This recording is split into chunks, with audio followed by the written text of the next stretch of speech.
Taurus, welcome to your February horoscope. My name is Adeana. I'm an intuitive astrologer, and in this video, we will be going over all of the major energies you will be navigating for the month ahead.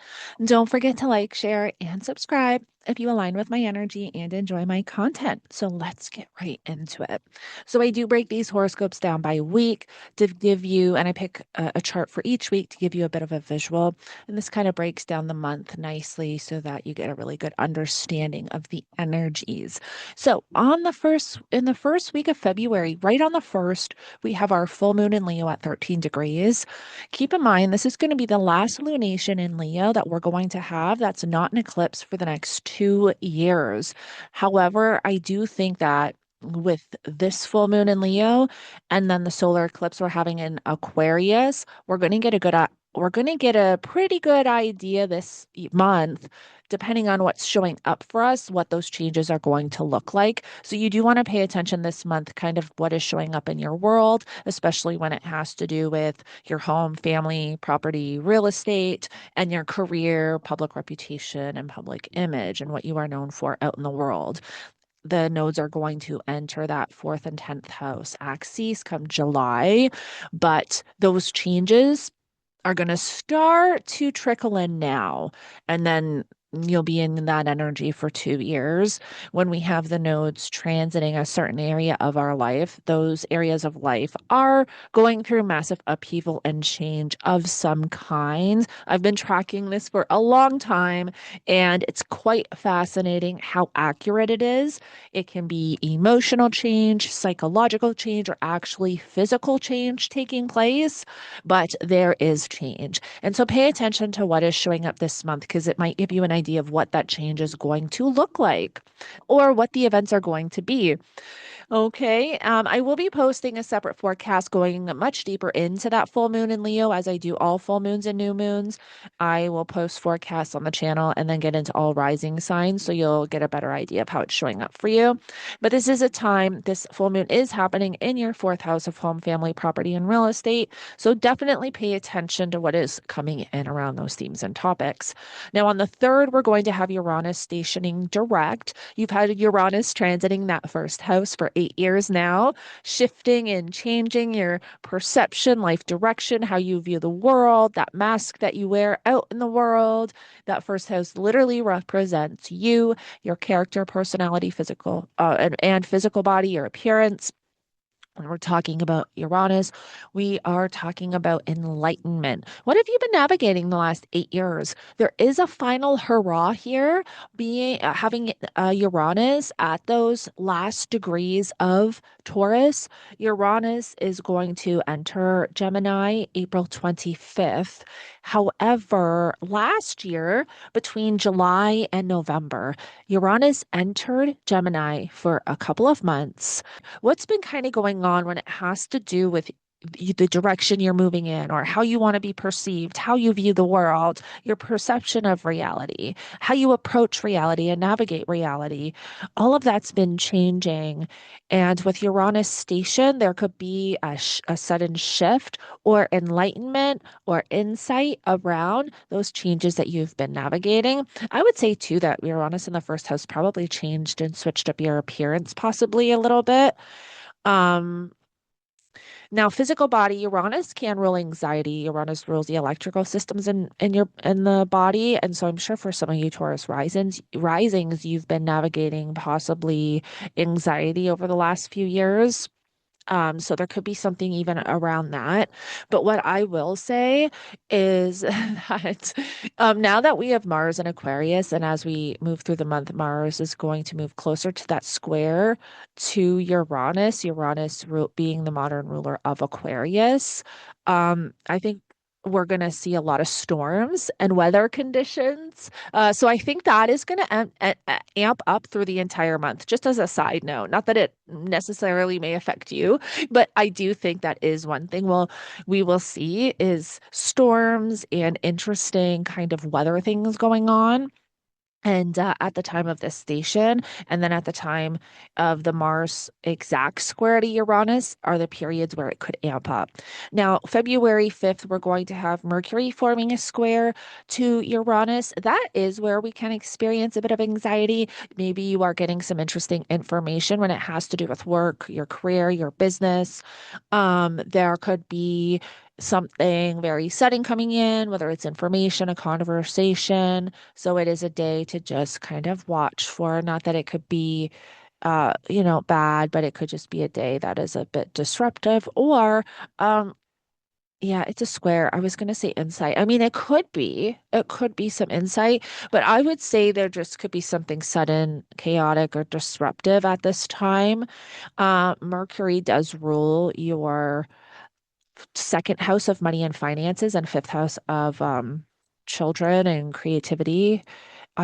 So it could even be something around your money and your finances that you're having to navigate. Maybe a bill that you forgot about, or maybe some type of debt thing shows up. So that could definitely be a thing you might want to watch for, or with your children, again, because it's like that fifth house, or romantic connections. I always say, like, if you're someone that's not married and you're dating, I always put dating in the fifth house and those really close one-on-one connections in the seventh. And so I'm sure for some of you, it may even show up with that. It can really manifest in different ways, and it does depend on your own personal chart. Now on the 6th, we've got Mercury entering Pisces. So as we move through the month, all of the energy in Aquarius is going to shift into Pisces. You have Pisces in the 11th house of friends, friendships, social circles, all the groups and associations you are connected to. Which have been going through a lot of change, having the nodes there. You've had that North node transiting the 11th house since January 2025. So you may have found you had a lot of faded friendships come into your life, or there's been a lot of changes with friends or groups that you are connected to. And then also Saturn's been transiting that area the last couple of years. Oh, and I didn't even mention, like, at this point, by the time we get to February, we're going to have Neptune in Aries, which is in your 12th house. So spirituality is amping up, intuition is amping up. This is a house of karma. What we do have to watch for are addictions, escapism, because those already reside in the 12th house, and Neptune can bring that energy in and amp it up. This can show up as really powerful dreams over the next decade. You may find that your dream world completely changes. I would start journaling. Sleep can change as well, because the 12th house, you always want to look at the 12th house when it has to do with your sleeping habits. So that's definitely a thing that can change with all that energy, kind of with Saturn and Neptune entering the 12th. But then on the 8th, we will have Venus square Uranus. And so Venus is your chart ruler. So this could be something very sudden or chaotic that you're having to address. This could have to do with work, because career, or even your public reputation of some kind, like something around your public reputation, um, what you put out in the world. There's quite a lot going on in that area. So I would say there's a lot of focus on your career, a lot of focus on your public reputation throughout the month of February as well. But the Venus square can just bring something in that's very sudden, possibly chaotic. Venus also rules that sixth house of work, health, and daily routine. So that can always show up in your routines, or even pets. Pets are in the sixth house as well. Then we get to the second week, and on the 10th, we've got Venus entering Pisces. So bringing more of that energy into the 12th house, which is great for friendships and groups and associations. On the 11th house, or sorry, on the 11th house, on the 11th, we've got Mercury entering shadow. So this is where Mercury enters and hits that degree point that Mercury is going to retrograde back to. So February 25th, 26th, depending on your time zone, we've got a Mercury retrograde. And this is going to be our first Mercury retrograde of the year. This is happening in your 11th house of friends and friendships. So there may be something you're having to rethink or reevaluate around friends. When Mercury hits shadow on the 11th, you want to pay attention to what is showing up after that, leading up to the Mercury retrograde, because that will give you an idea of what you will be revisiting. On the 12th, Mercury is going to form a conjunction to the North Node. This is where we can have a really powerful conversation or receive some really powerful information communication. For you, it may have to do with friends. It could also have to do with your money, your finances, or children because of the Mercury is that fifth house ruler as well. It could also have to do with any creative pursuits that you are currently working on. And then on the 13th, we've got Saturn entering Aries, the final ingress. So make sure you check out the Saturn Neptune forecast I did. It's on my channel. I get into all of that energy and go into all 12 rising signs and how that will be affecting your sign. But this is in your 12th house. And so I already kind of mentioned sleep, dreams, the 12th house rules people, things, places that are hidden, karma. We want to remember planet Saturn is the planet of karma in the 12th house of karma. So we always want to pay attention and be mindful of how we're navigating this Saturnian energy with the 12th house transit, because it may determine how Saturn in the first house is going to be. So I definitely don't want to ignore any of those Saturn lessons that Saturn brings up. And this can be around self-sabotage, self-undoing. Again, if there's any secrets, anything that is hidden, if we fight against the Saturn energy, it can become a lot more challenging. Then we get to the third week of February, and on the 16th, we'll have the Sun square Uranus. This is just something to be mindful of. This is where we can experience insight, but it's also where we can experience anxiety. Squares can be a little bit challenging. Um, Now, the Sun is your fourth house ruler of family, home, what you do in private. So it can affect those areas of life. There may be something around family you're having to navigate or your house. Um, yeah, the fourth house is home, family, property, real estate. So just something along those lines may be affected by that, or it may be influenced. I don't really like to say affected, maybe influenced by the square. And then we have Mercury forming a trine to Jupiter. So this could be nice for um, oh, and again, this is not for this chart. Like the chart that I chose for the third week is for February 20th. Just so you guys know, I did the Saturn Neptune conjunction. But on the 16th, we'll have Mercury forming a trine to Jupiter. So this is where we could get some really beneficial information. Jupiter being in your third house of community, neighbors, neighborhood, siblings, cousins, vehicles. There could be, yeah, some really interesting conversations, maybe with a neighbor, or insightful conversations with a neighbor or someone within your community, or something really positive around a vehicle or a car. On the 17th, we have our solar eclipse in Aquarius at 28 degrees. And so this is going to be the first eclipse in this cycle of eclipses. We really want to pay attention to what is showing up here. That 10th house has to do with your career, your public reputation, what you are known for out in the world. So this is really powerful, and this can be really insightful to what those next 2 years and what that change is going to look like. So definitely pay attention at this time. On that same day, we have a Venus conjunction to the North Node. And also, too, I'll be making separate videos about all the eclipses, and I'm also going to be making a separate forecast to going deep into the nodes and the areas of life that they're transiting and what those changes can look like. But you do want to pay attention on this day to what is showing up because, and it's not even not no, not even on the day. It's a few weeks before and a few weeks after. So really, the whole month of February, not just the day.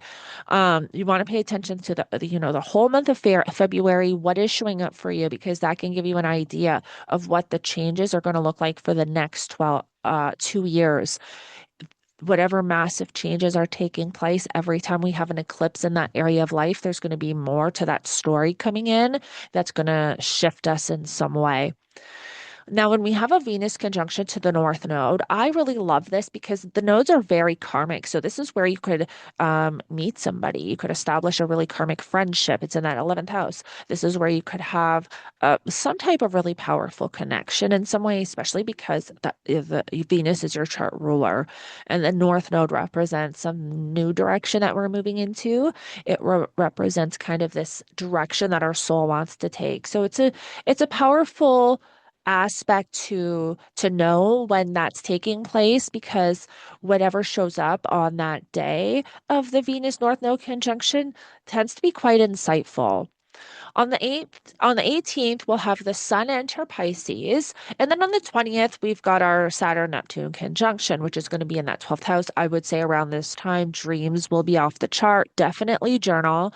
But this is also like the global reset, right? And so we're all going through some type of reset in our own way. This is happening in your 12th house. So, uh, and again, this whole energy can affect like any self-sabotaging tendencies where you get in your own way, self-undoing. It could have to do with hospitals, asylums, retreat centers, um, dreams, sleep. Saturn rules your ninth house of higher education, higher knowledge, long distance travel. So Saturn being in fall too in that 12th house is also going to affect those areas of life or influence those areas of life too. So just keep that in mind. On the 22nd, we're going to have Venus forming a trine to Jupiter, which I think is really beautiful in the mix of kind of all of this chaos. So it's a really nice day just to watch for. Venus is exalted in Pisces, so we've got a Venus that's loves her environment, forming a trine to the other great benefic planet. So this is in your third and your 11th house, which are your social houses. So this may be just a time period where you are out, you're connecting, you're building friendships, you're building connections, you're socializing within the community, getting involved. This could also maybe getting a new car or something great happening around your existing car. It could show up in many ways. This is really, though, a beneficial time just for connection and a kind of whatever you're navigating. There may be some like really powerful insight coming in at this time.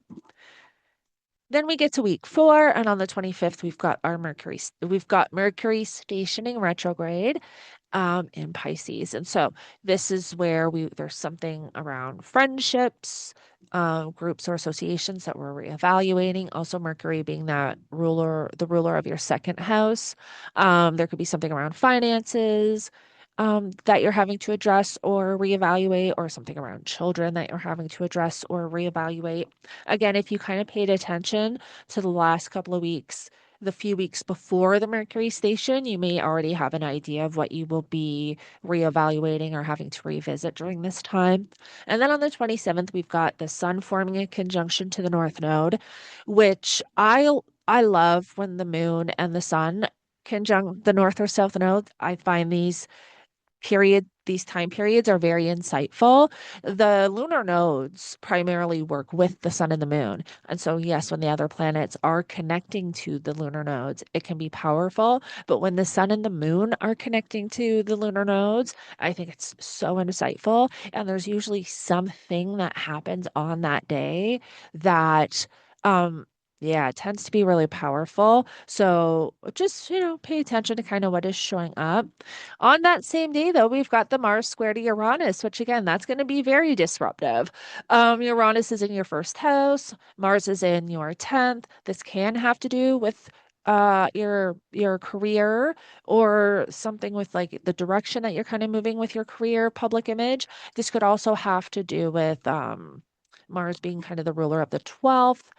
And yeah, Uranus is like the ruler of the 10th. Yeah, I would say it has to probably do with it could be possibly something just disruptive, but I think we're really going to feel this out in the world collectively. There's going to be a lot of interesting weather conditions and storms at this point, I believe. But this could be a time where maybe there's just a lot of anxiety for you and you're having to kind of pull away and isolate. So, yeah, just a time to just be a bit mindful. And then on the 28th, we've got our Venus conjunction to Mercury retrograde. There could be like a really powerful conversation here with a friend or some type of a one-on-one connection that hits a bit differently because it's retrograde, that maybe you're sitting with what was said or you're reevaluating what was said, but it ends up being quite insightful. And then we're going to have Mars activate the eclipse points at 28 degrees of Aquarius on the 28th as well. So, whatever I think was activated with the solar eclipse, there's, which I'm talking about, the solar eclipse in Aquarius that happened on the 17th of February, when Mars hits that degree point, I think there could be something else activated. Worldly, I think that's where we can again see like maybe more weather conditions or even something that has to do with the riots or the things that are kind of going on in the world. I think there can definitely be something around that. In your own world, the best way to kind of know how that's going to show up is what was going on at that time when Mars hits the degree point and activates it. There's probably more to that story showing up or something else that's connected to it coming in. All right, Taurus. Well, I hope this horoscope helps you navigate the energy for February. Don't forget to like, share, and subscribe, and I will connect with you in the next one.